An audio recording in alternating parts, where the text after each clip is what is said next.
and Venezuela goes on and moves on ahead of the July 28th presidential elections. For more details, we now go live with our special envoy, Brian Mier, who is in Caracas to bring us the latest from Venezuela ahead of these important elections. Hello, Brian. Tell us more.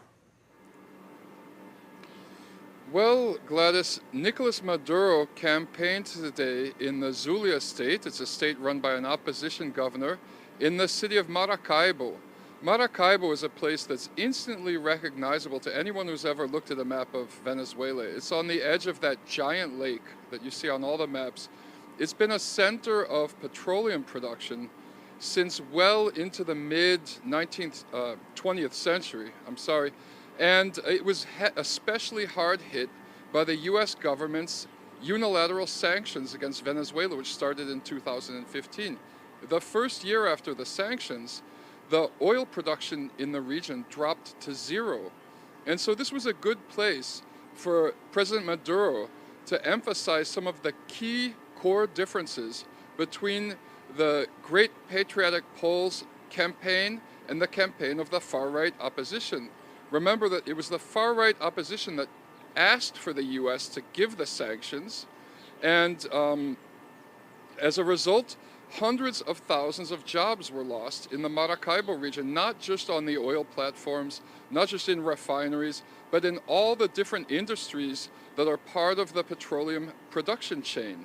So the petroleum production has been picking up over the last few years, and Maduro emphasized the work that the Venezuelan government's been doing to restore jobs in the area, and he also promised to continue cleaning the lake up. It's decades and decades of petroleum production have left it very polluted, and it's a quality of life issue for the residents of Maracaibo.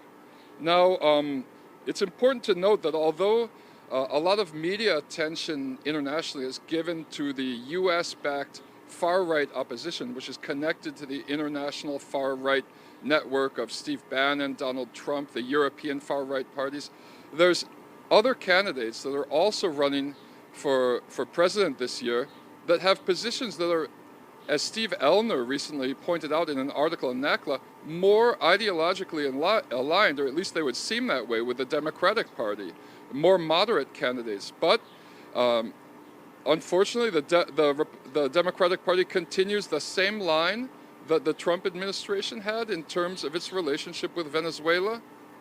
And, the campaign continues. And the message was clear to the thousands of people who came out to see Maduro today in Maracaibo.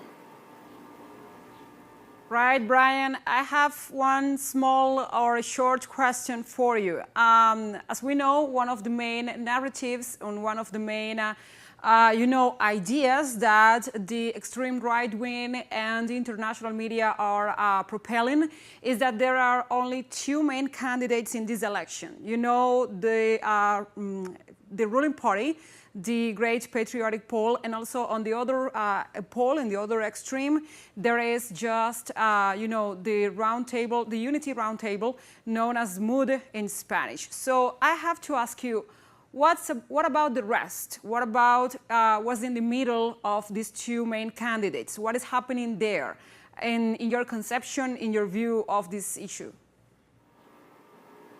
Well, Gladys, I think a lot of emphasis goes to the far-right coalition because they're the ones pushing the hardest to privatize petroleum in Venezuela. And we know that that governments have been fighting to keep petroleum nationalized, have been victims of coup attempts and even wars across the Middle East and across Latin America in the last 70 years perpetrated by the United States. But it's important, as you point out, to note that there's 9 opposition candidates, and they have a somewhat different spectrum of opinions on the economy. Some of them are pushing for social programs. Not all of them support privatizing. Not all of the opposition candidates support full privatization of petroleum. But unfortunately, as you point out, it seems like the emphasis in the northern media is on this far-right group that wants to privatize everything, which, as we know, always helps the global north, always helps the international financial capital system.